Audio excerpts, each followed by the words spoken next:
Hello and warm welcome to everyone joining us today. I'm your host Dalvinder Kaur from lovely Professional University. Let's dive into today's topic: why international relations matters in a globalized world. Before we proceed further, allow me to introduce the experts of the day. Dr. Zahoor Ahmad Wani, Assistant Professor, School of Liberal and Creative Arts, Political Science, Lovely Professional University. With academic and research expertise spanning Kashmir studies, political theory, and more. Currently, he serves as the Deputy Editor of South Asia research, contributing significantly to academic discourse in the region and beyond. So now I would like to introduce Mr. Dinesh Kumar also in this webinar. Welcome, Mr. Dinesh Kumar. He is the former associate editor, the Tribune, former resident editor, the Times of India. Before we proceed further in today's session, I would like to request everyone for any questions you can write in the chat box or in the Q&A box, and same will be addressed from my side in the end of this webinar. Now I'm going to hand over this session to our experts, Dr. Zohoor Ahmad Wani and Mr. Dinesh Kumar, and it would be an absolute delight to listen from them. Over to you both. Thank you, Miss Dalwin. I hope am I audible? Yes, you're audible. Am I audible? Yes, Mr. you're Yes, you Dinesh, audible. are. You am I can audible? continue. Yes, you are. Please go ahead.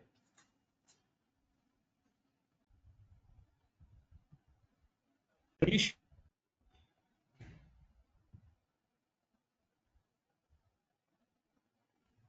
Dr. Vani, your frame seems to have frozen.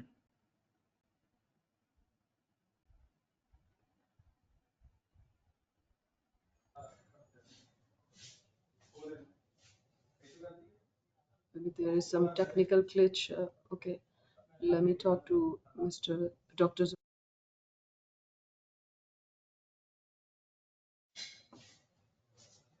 Can you please continue? Over to you, Mr. Dinesh, with a few words. Over to you, Mr. Dinesh. Yeah. Yeah, hi. This is Dinesh Kumar, and it's such a pleasure to be here on this forum, interacting with the audience.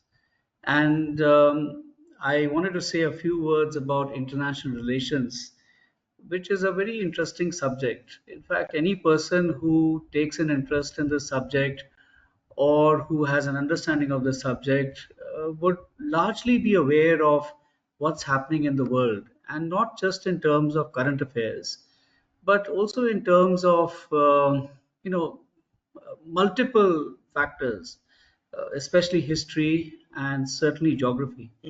There's a very popular saying that history is the constant, geography is the constant factor in the making of a country's history.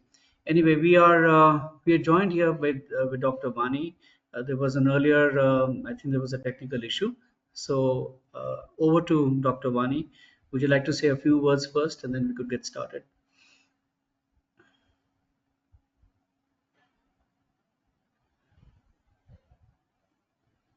Dr. Vani, am I audible? am I audible? Dinesh,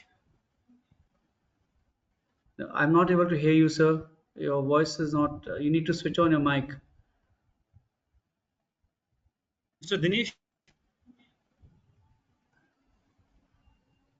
So I'm not able to hear you. I can see Mr. your Dinesh, lips moving.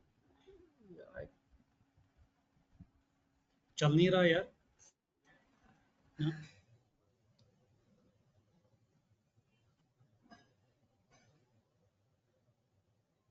Am I audible? Yes, yes, Dr. Zahoor. We are not able to hear you, Dr. Zahoor.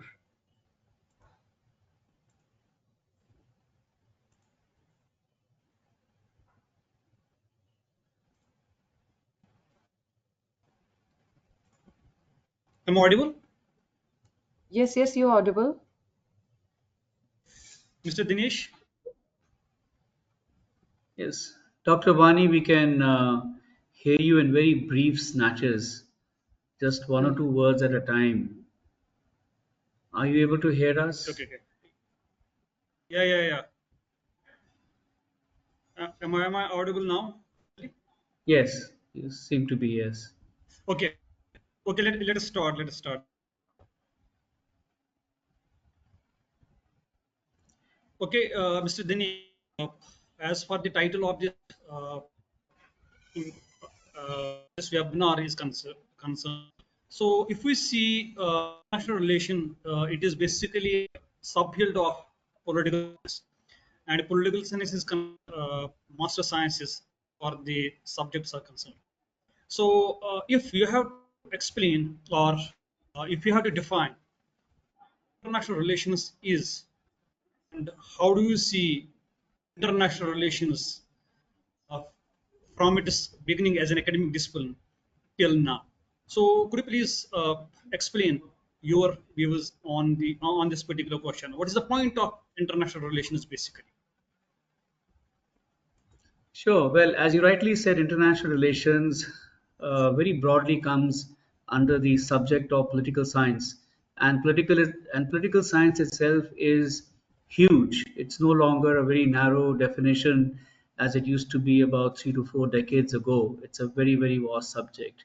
International relations is a part of that, and international relations again is a very vast subject. As I mentioned earlier as well, it has several components, and two very critical components are history and geography. But let's get into the specifics of IR and international relations. It basically encompasses all types of relations between countries, between groups of countries, between different regions at a political level, at a non-political level, at a security level, at a diplomatic level, at a cultural level, at a legal level, at a governmental level, at a non-governmental level. It's actually really huge.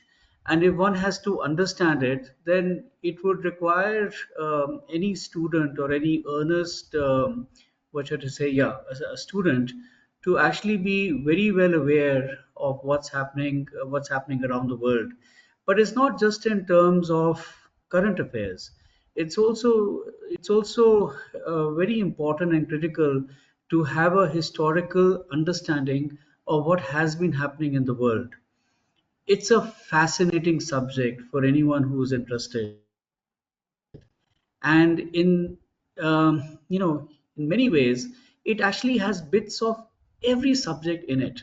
It's probably as vast as life in itself, if you're looking at international relations, because you cannot understand countries or relationship between countries or regions, as I said, or areas or geographical areas, without having a very intensive and an extensive understanding of of life as such or society as such. So this would be a very broad kind of a, what should I say, explanation to what is IR. Now, one of the, you know, if one has to now get into the specifics of it, it's really about understanding how countries work and how countries behave or how countries function. Why do they take the decisions that they take, and how these decisions have over the years, over the decades, over the centuries for that matter, changed the course of history. So there are two very broad, what should I say, constructs in which international relations would fall. And I'm using the word broad because within each of these broads, if I may use that expression, you have a number of sub theories. So there are very broadly two kinds of theories. One is the realist theory, and the other one is the liberal theory. And in the realist theory, it's really about countries which are safeguarding their national interest at any cost. And any cost means any cost, where there is no ethics, there is no morality, where any means and every means is acceptable. And the other theory, of course, is the liberal theory, where you're being far more accommodative and you're far more adjusting. You are less prone to wars. You are less prone to conflicts. You do not believe in conflicts and wars, unless, of course, it's a very, very, very last resort. And both these things go together, and both these things, at many times, complement each other, and at many times are in conflict with each other. So this is putting it very, very broadly. So, as per I heard or I understood you, so you are basically saying that IR is not only a subfield now; it is basically a broad subject. So, if we look at the history, if we look at the economics, or if we look at the some sociological aspects as well, so they are Yeah, also part of the international relations as well. So, it's the one aspect that's right. that you are saying, and on the other, another aspect is this, that in IR what we study, we not only study about the relations between states or between the different actors, but we also basically study the behavior of states, how states basically behave in a different context or in a different structure. So this is the That's second right. point. And the third point, you are saying that, okay, in IR, so we have some theories. So among them, you have highlighted two main theories. One is realism, and the second one is the liberalism. Okay, but if we will see the some questions related to these things, but one important question that arises over here: why we study IR? For what purpose? For what reasons? Well, first and foremost, it's very important to know how the world functions. It's very important to know what is the world that we are living in. Where have we come from? Where are we headed? And it gives you a very, very broad perspective on what's happening. It's very essential to have that understanding if you really want to be a well aware citizen. And if you're looking at the scope of the study as to what can be achieved by it, of course, in addition to the fact that it really adds to a person's personality, which is very important. The other thing is that the options are several. I mean, one of the options is that one, of course, can take the line of teaching if one is really interested in that, like you and I are doing. But you could also be a practitioner of IR, and practitioner means joining the foreign service, or joining international, intergovernmental organizations like the United Nations. And there are likewise several organizations across the world which one can join or one can aspire to work for. And you just imagine uh, the kind of horizon that one ends up having as a result of that. And then, of course, there are so many different kinds of think tanks or research organizations around the world, within the country, and also around the world, which are doing studies on so many different topics and subjects related to IR, or related to relations between countries or within countries for that matter. The scope is huge, and the kind of topics and the kind of things that you can study and you can understand are enormous. It's got an enormous scope. Even your what should I say, some of the top companies in the world, or private corporations in the world, I'm talking about the serious ones. I mean, even they need to know what's happening around the world, especially any serious multinational company or organization, or a transnational organization. All of them, they would really need to know what's happening around the world, because they're in the business of investment, expanding their business, and so on. I mean, let me give you one example. I can give you the example of the present Indian Foreign Minister, Dr. S. Jaishankar. Now, after he retired as Foreign Secretary, he was hired by Tata, and he was hired by Tata to advise them about about this whole issue of IR around the world, and he was taken full time. I mean, he was given a very good salary and given a position because they needed people to who could advise them about which places to invest and which places not to invest. It's a different matter that his tenure was cut short and then he was given the present critical assignment of being the external affairs minister. But but there would be other companies. I mean, there are companies all over the world who are always looking for experts who understand what's happening in the world. Okay. So, yeah, thank you for this. So that means that IR is pertinent if we have to understand this world, this globalized world, basically. Uh, but if we will see the theories that you have mentioned, some scholars in IR, they have basically categorized theories into two different domains. One, the mainstream, and the second one, the alternative theories. But I have some problems with this categorization, with with this one. Uh, the two that you have mentioned, liberalism and realism.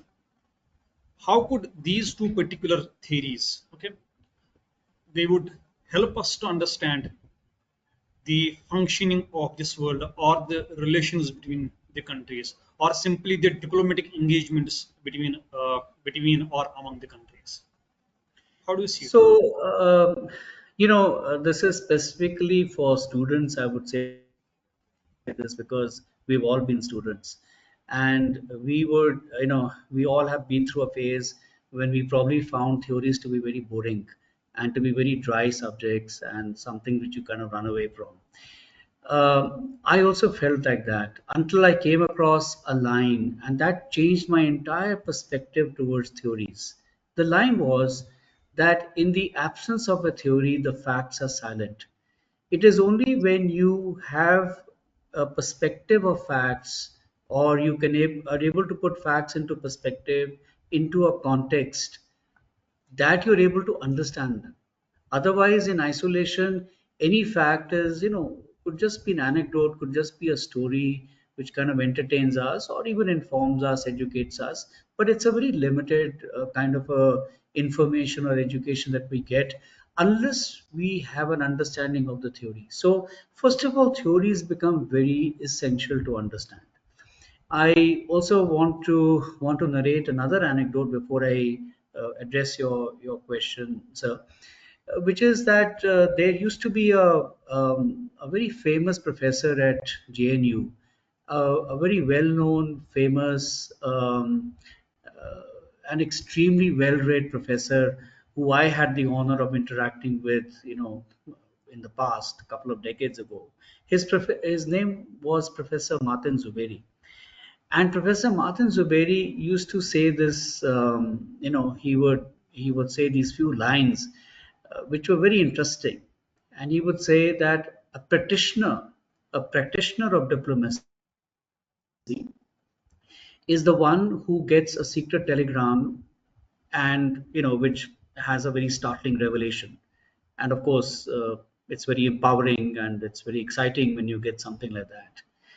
But a good academic of international relations is the one who can tell the practitioner, I know what you're going to get tomorrow.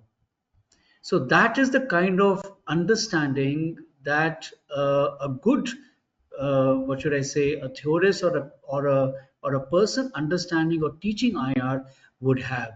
So he would be far beyond this. He would actually know how things are going to unfold. And if you, again, if you see some of the major organizations and governments across the world, there is a lot of cross flow between the academia and the practitioners. I want to give you one example, which is when I was in the US and I was researching defense and Indo-US relations. This was some time back, and it was very interesting because we had people who had been practitioners of American diplomacy and also statecraft who were in the department doing research, and there were academics who had worked in the government and had come back to the department to carry out the research. I'll give you two examples. There was a person who had worked on the Dayton, Accords, which had led to some which had led to peace and stability in the Balkans, the former Yugoslavian area. And he had worked on the Dayton Accord, which had brought about peace. This was sometime in the 1990s. And the other person who I had the honor of interacting with, and whose, in fact, room was right in front of mine, was the former chief of the CIA, Admiral Stansfield Turner, who was President Carter's CIA chief. And now here were these two persons who were now doing academic studies. Now, the kind of, what should I say, the richness of their experience and their understanding, based on their work, was something which we in the department really enjoyed. And the person who had worked on the data record actually earlier on had been an academic. So the cross flow between academia and also practitioner is huge. But now to address your question about how these theories are very important. You see, a lot of these theories are based on observation, and of course on incidents which have happened. And in some ways, largely these theories are based, or there's a large component of human behavior in it. I'll just give an example over here. So there's a very famous statescraftsman by the name of Niccolo Machiavelli. Now, Niccolo Machiavelli lived in the 15th century, the late 1400s, and he was from Florence, which was that time a city-state, which is now part of Italy. Modern day Italy. It's a very sort of a very pretty city there. But at that point of time, it was a city-state of Florence, and you had the Medicis in power.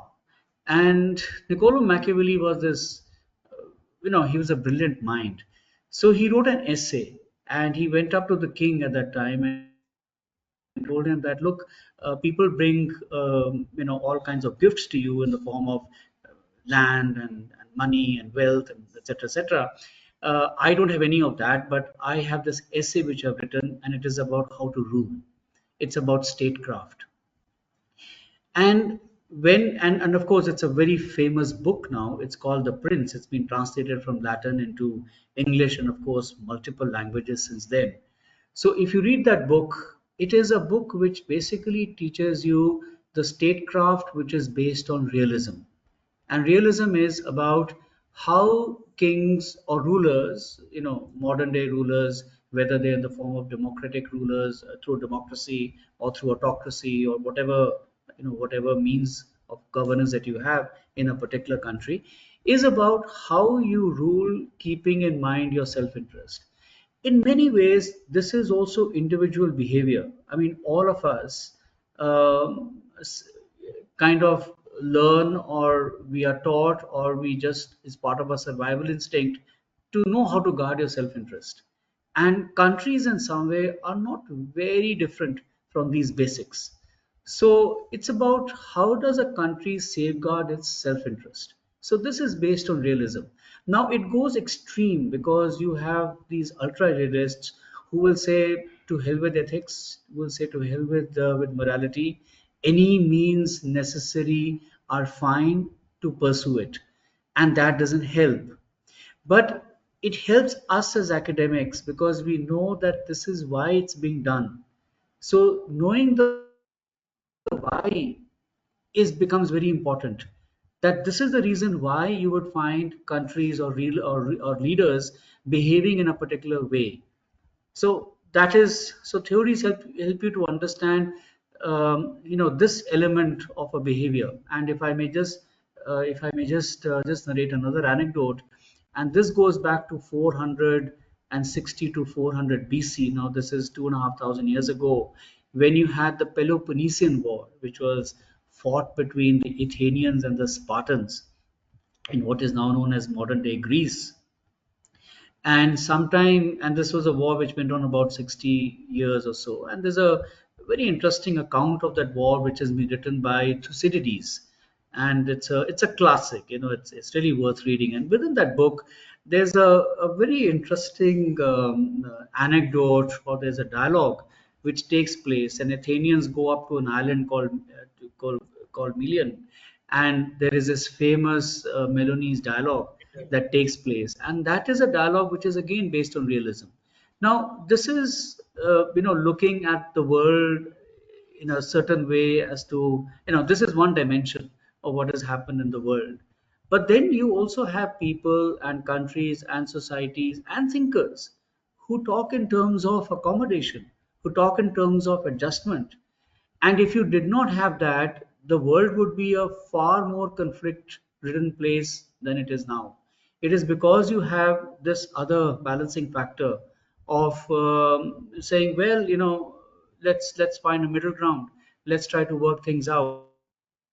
And diplomacy, which is something which you mentioned earlier on, becomes very important because diplomacy is the art of the skill to be able to resolve contentious issues through dialogue in different forms. It's a very slow, painstaking, what do you call it, process to try and resolve matters through through continuous dialogues, and sometimes it does not bear fruit immediately.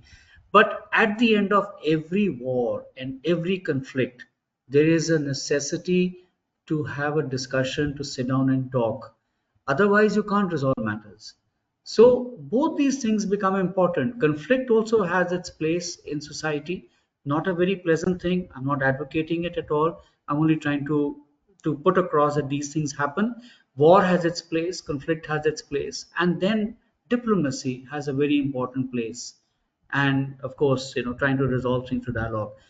And these are painstaking efforts. These are something which does not happen overnight. They take sometimes years together. For example, you had the Vietnam War, which went on for 20 years, 1955 to 1974, between the Americans and who were fighting the North Vietnamese, who in turn were being supported by the then Soviets and the Chinese. And this went on for 20 years. And despite that, they would still meet, even if they did not talk, they would still meet, come face to face in France. They had this thing, an arrangement. And then in the end, of course, the Americans signed an agreement and then they left. Thank you, Mr. Dinesh, for giving us a broad explanation on these two fundamental questions. So you were basically highlighting the realist tradition, uh, and you have mentioned two important works. One is the Peloponnesian War, written by Thucydides, and the second one, the Prince, written by the Nicholas Machiavelli. And thankfully, we teach these two books to our students. So original texts, because I teach international relations over here, so I introduce the Peloponnesian War, some excerpts from the Peloponnesian War, and I teach Western political thought as well. So in Western political thought, we have this particular classics as well. So great to have these points. And one more thing that is useful that you have mentioned, that is this follows that theory is very important. What theory basically does, it validates, it authenticates your data. So that simply says, okay, without theories, we may or we may not understand the world in a better way. So if we go some scholars, they simply say like, no, without theories you can't understand the world in a better way. But there are some people who are saying no, theories are outdated, so we can study, world without theories as well. But I don't know what kind of world they understand. Because see, you have mentioned the realist tradition. Yeah, realist tradition talks about the self-interest. It talks about, okay, we are living in an anarchical world.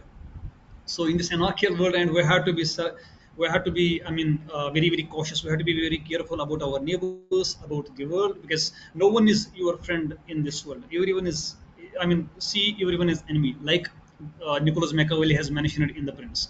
So he was also giving some tips to the Prince. Okay, if you have to maintain this power, if you want to be in power for a maximum period of time, so then follow these particular, don't follow ethics. Okay, you may, then you may be, stuck in a trap. So thank you. Okay, but if we look at this realistic tradition, there are other theories as well. Like we have liberalism, you have mentioned. We have constructivism in international relations. We have feminism. We have, a critical theory. We have postmodern discourse now.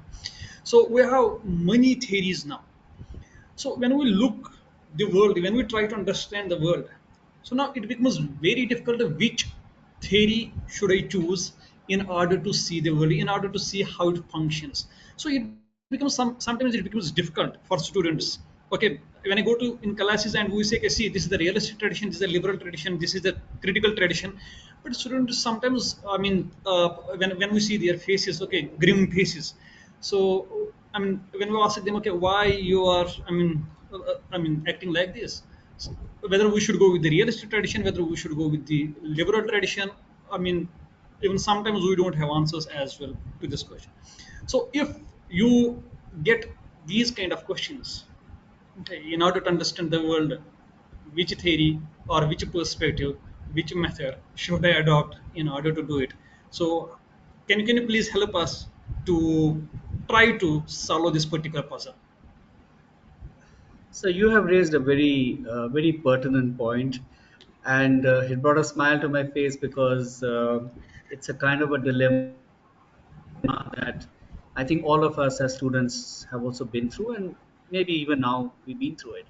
So I would like to, to recall one anecdote, but before I do that, I wanted to say that look, life is not black and white. There are certain things which are clearly black, and there are certain things which are clearly white, but there are lots of gray in between, and even the gray has lots of shades.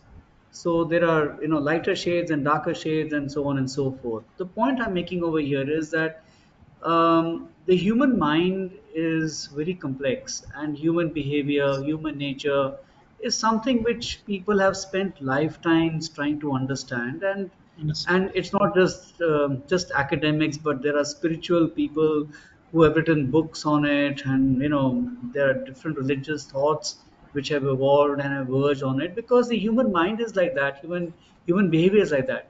So to be able to say that any one theory is what works, or that you can sometimes confine a particular behavior, sorry, when I say behavior, I mean relations between countries, and say that this is, this particular kind of a theory, it doesn't work like that. You see, because you could have multiple theories which could be applying at the same time, on certain occasions. So here is this anecdote, which is, which involves me. It's my true life incident, which happened to me, and it opened up my eyes. So I'd gone to England to to do a master's. This was a master's in security studies, and we were required to make a presentation. Each of our students, each of us, were required to make a presentation on a topic of our choice. So the teacher had given us these topics. We chose a topic of our respective choices, and there were two books per topic that had been assigned to us.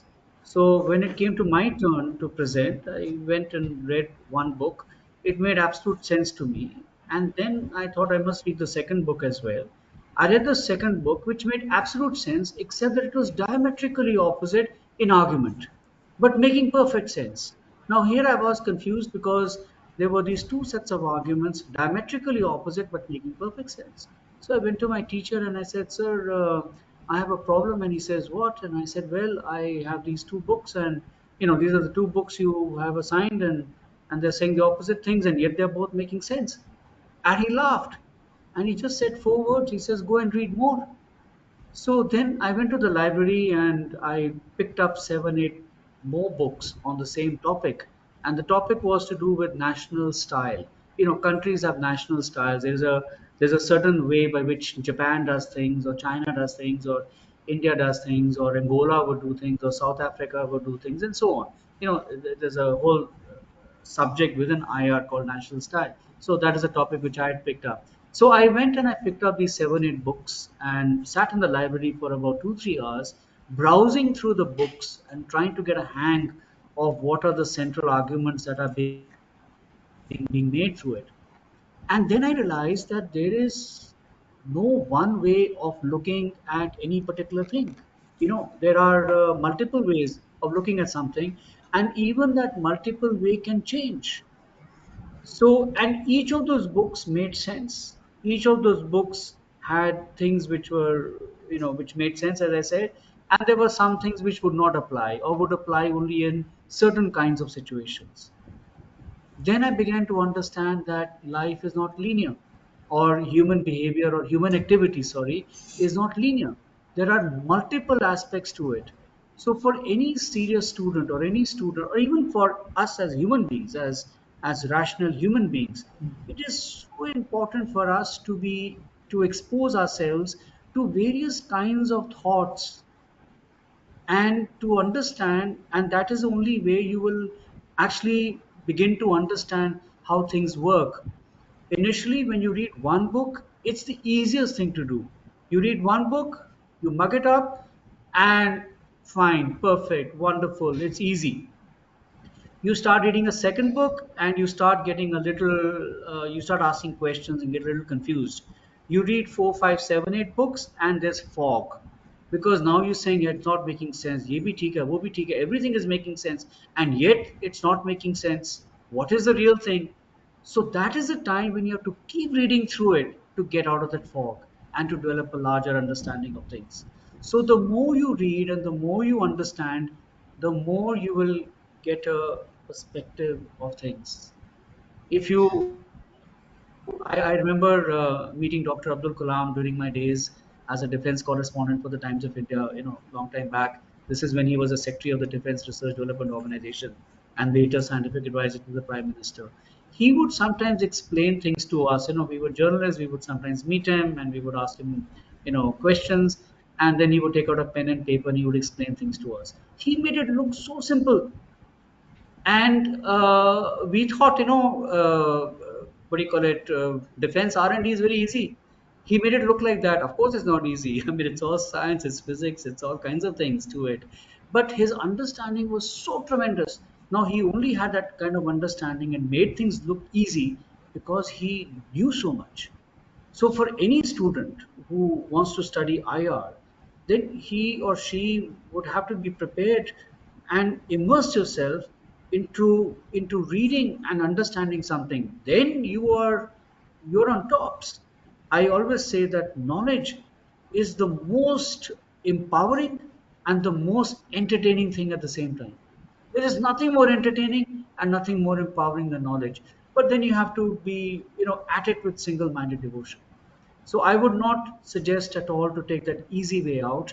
I mean, when I say you, I mean, students, that I would not advise any student to take the easy way out and say, let me just confine myself to this. No, broaden your perspective.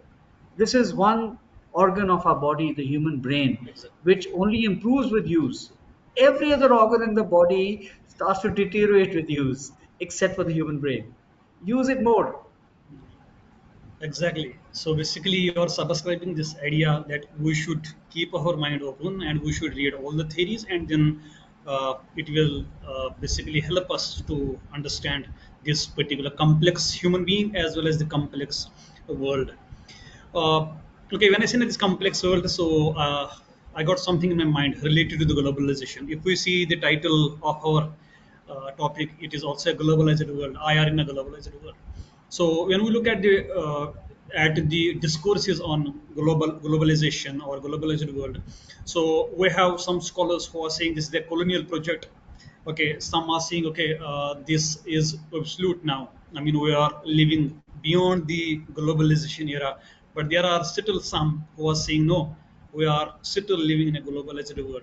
So it's a basically a critical complex uh, task to understand. So then a question arises: if this is the case, then according to you, you are the practitioner of the subject basically, as well as you have served as the editor of two I mean main newspapers. So you might have read lot of articles, editorials while coming those through you.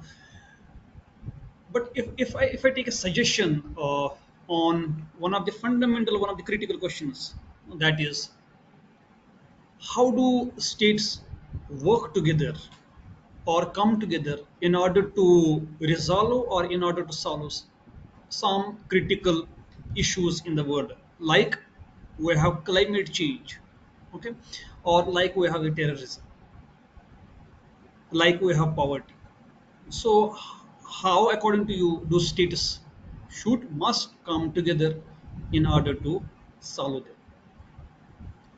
Um, no, this is very important. As you said, that's part of the topic that we have today, which is IR in a globalized world. So first of all, we'll have to accept and understand that we live in a globalized world. Uh, we are not isolated and insulated from what is happening around the world. Everything impacts us. I mean, some things happen. Somebody makes a policy statement in the U.S. It impacts on the Sensex. Starting all the way from Australia, New Zealand, Australia, Japan, across Europe. Asia, Europe. Just one statement, it hikes up the Sensex or it lowers it, and so on and so forth. We are living not just in a globalized world, we live in a world which is now hyper connected. And we are hyper connected in ways that used to be perhaps 40 years ago science fiction. I mean, imagine you send a message and it reaches any part of the world within a matter of less than a second on WhatsApp. Second, exactly. It's amazing, and you could never have imagined this 30 years ago that we would one day live in such a world. If you look at the way the world is connected by underground cables, it's more than 1.3 million kilometers of cables that connect us, and cables running into thousands of kilometers. It's just phenomenal kind of globalization that has impacted. So, in a situation where we are interconnected or hyper connected, every aspect that you just mentioned, whether it is poverty or it's climate change or it's terrorism or it's economic, it's trade or anything for that matter, or wars between two countries, like, for example, Ukraine and Russia, or what's going on between Israel and Gaza, and so on and so forth. Everything impacts on us. We can't say, well, it's somebody else's problem happening somewhere, about 5,000 kilometers away, and so how do I care? Everything does impact on us. So, because we live in a far more globalized world, it has become very, very essential that the world also begins to cooperate. I mean, it is cooperating on certain issues, and then it doesn't cooperate on many issues. So there is this constant conflict, which there's a constant conflict between individual national interest and global interest, which goes on simultaneously. Because and this is where you have the theories of realism and realism, which are, what should I say, clashing all the time. So when you look at the COP, which is the conference on the climate change conferences, which take place under the aegis of the United Nations, various countries, they come together with monotonous regularity, and they will discuss climate change. But then you will find there'll be some countries which are very earnest about it, and then there's some countries which are dictated by their self-interest, and they are not willing to cooperate. Who suffers? The entire world suffers. It's not as if that I will not cooperate, so only I will suffer or I will benefit, or the other person will suffer and the other person will benefit. No, we all will collectively suffer, or collectively we will benefit. This is what this is what we have actually come to on every aspect. On some of the topics that you just mentioned. So this is where your liberal theory comes very handy, and this is what is really required. That how do countries come together and start, as they say, common sense is no longer common. So we need more common sense, and we need to know what is important for us as people. In the end, all of us are living in different countries. You can call them homes or whatever, and the maps of world keeps changing. If you look at the map 100 years ago, 200 years ago, 500 years ago, the maps keep changing. But we're all people living on this earth, and we all have to live together, whether we like each other or not. So, in a globalized world, what comes is that countries um, have self-interests, and then they come together to try and resolve it. But countries will, for example, have different definitions on terrorism. If you look at terrorism, so my terrorist might be your freedom fighter might be my terrorist. So there are problems when it comes to reaching a consensus, even on certain basics like this. For example, I Exactly. mean, there are some people who argue that there is no climate change taking place, that this is how the world is, and it has nothing to do with the effusions or pollution. The world has always changed, and then they will have their own arguments to give. And of course, this kind of an interaction or this kind of a debate goes back and forth between countries on various issues. But it's very important for countries to be continuously in dialogue and discussing. Sometimes you don't get answers easily, and I'm saying this especially to young potential students over here, that we're always looking for instant answers and for instant solutions. And all of us have been through that phase where we say, why can't we make the change right now, this very moment, this very second? This is wrong, this is right, this is how we should do it. It doesn't happen because world and life is evolutionary. I mean, human beings came into this earth only about 100, 200, 100,000 years ago. What were we before that? And what were we before that? And before that? And before that? We were actually rats. We were rodents millions of years ago. It was only when the dinosaurs died that the rodents came out of the forest, and then it evolved into various kinds of species, and that's how we came into being, and the Homo sapiens as we are right now. And what will we be in about 100,000 years ago? Who knows? Life is evolutionary. Things take time at times to change. Some things happen more quickly and easily. Some things happen more more slowly and more difficult. So to answer your question, what brings together is people when they have a shared interest, but sometimes they fight over the basics of even definitions. Exactly. Okay, if we look this subject, and you have spent so many years, not only in India but throughout the world, so many places, because we had already a discussion on that as well.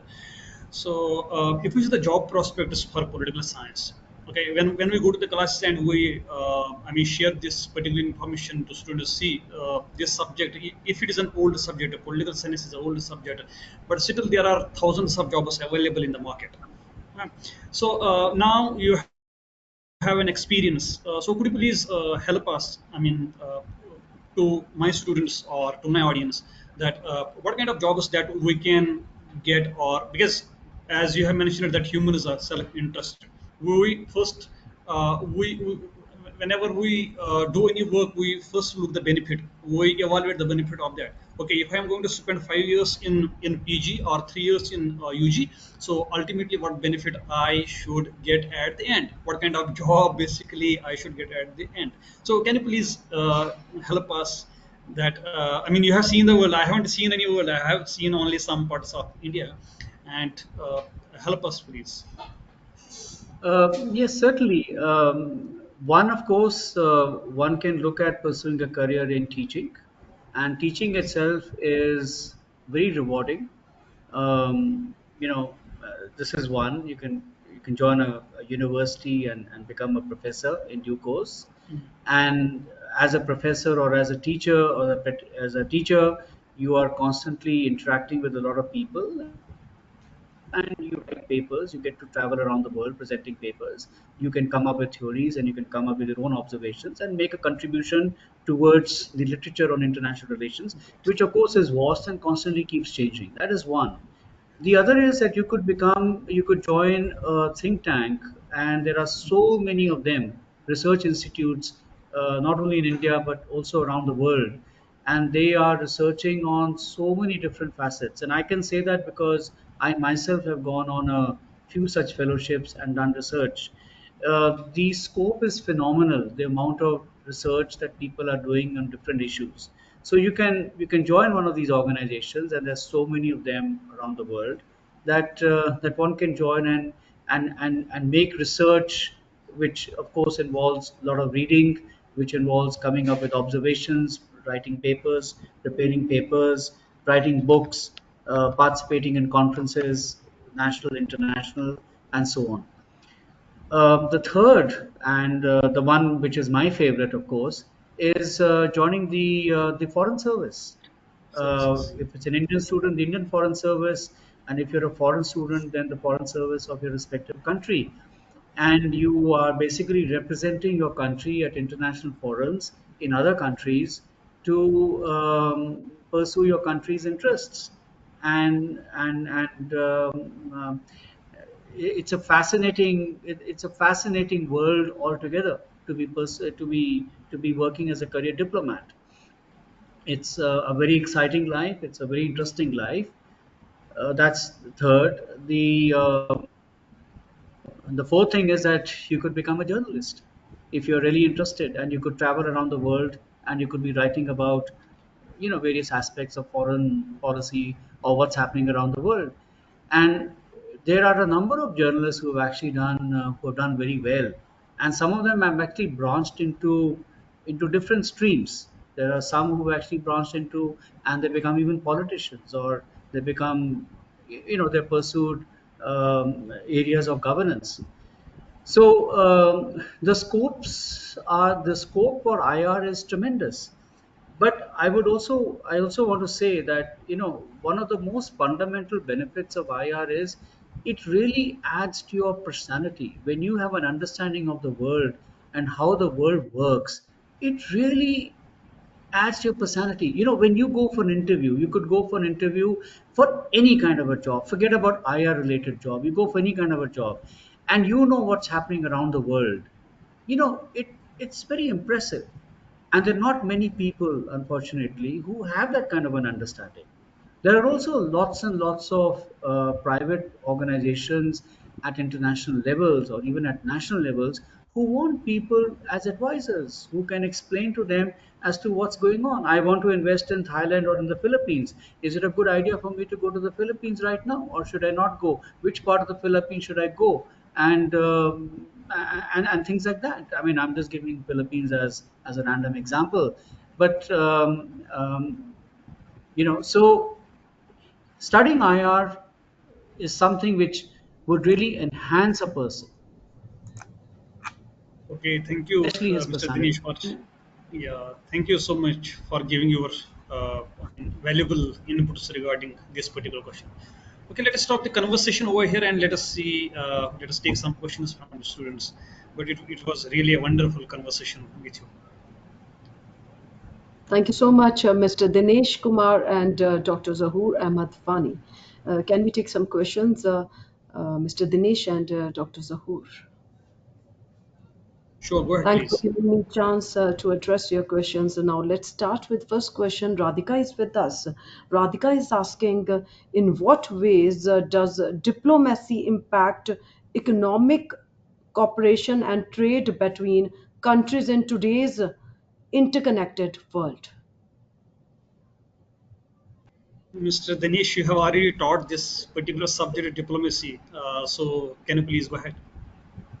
Right. First of all, thank you for that question. It's a very good question, because one of the forms of diplomacy which have arguably become very critical and very important is economic diplomacy. So, countries are connected by trade, by international trade. We are no longer, as I said earlier on, living in an isolated or what should I say, isolated world. We are all hyper connected.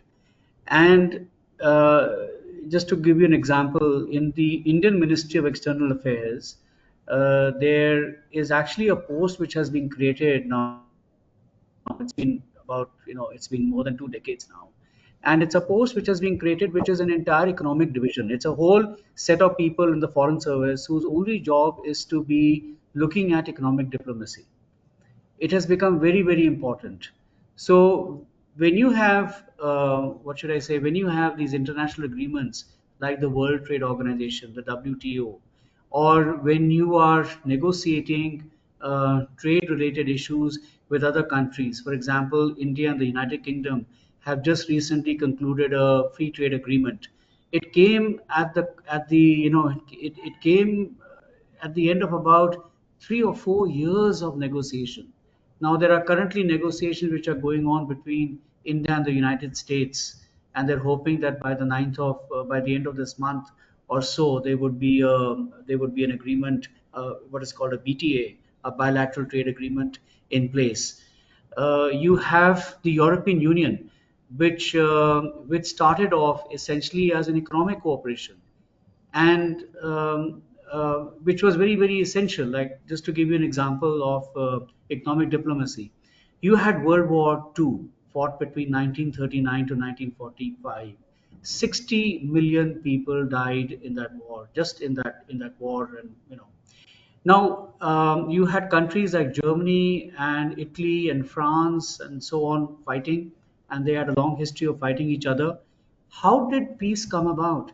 Peace came about because these six countries who had been at war with each other during World War One and subsequently World War Two, and even in the interwar period, decided to come together to cooperate.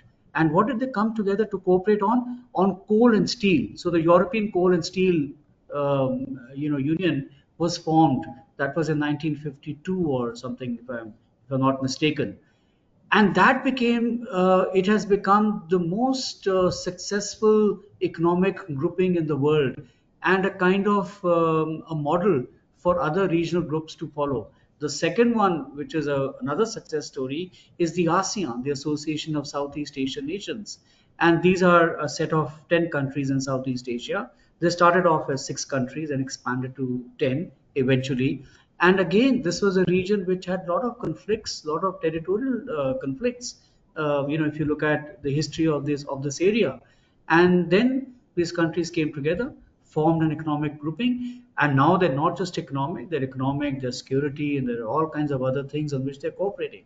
So, economic diplomacy is very important, and as I mentioned earlier on, diplomacy is very critical. I mean, diplomacy is something which continues. Wars eventually will stop, but diplomacy is something which does not stop. The It is very essential for countries like people to be constantly interacting. I mean, when relations break down between individuals, also it's because there's a communication problem, and the same way also happens with countries. So diplomacy becomes very, very essential, critical. Thank you so much, Mr. Dinesh. I hope, Radhika, you got your answer from our today's expert. If anyone have any questions regarding the admissions, they just write on us at admissions@lpu.co.in. And you can do WhatsApp chat with us. Our WhatsApp number is 9852569000. I'm repeating the number. It's 9852569000. And once again, thanks to our today's experts, Mr. Dinesh Kumar and Dr. Zahoor Ahmad Fani. As we come to the end of this webinar, I want to express my deepest gratitude to our experts for sharing their valuable insights and expertise with us. Your presence, enthusiasm, and active participation have made this experience truly special. Hopefully, the attendees found this webinar to be valuable and will be able to utilize the information for better decision making regarding admissions. If anyone wants to access this webinar again, they can visit our website, that is lpu.in, or can be accessed on YouTube also. Stay connected with us for future webinars. Until we meet again, with the permission of my seniors, I would be signing off this webinar. Take care and goodbye. Have a beautiful day. Thank you.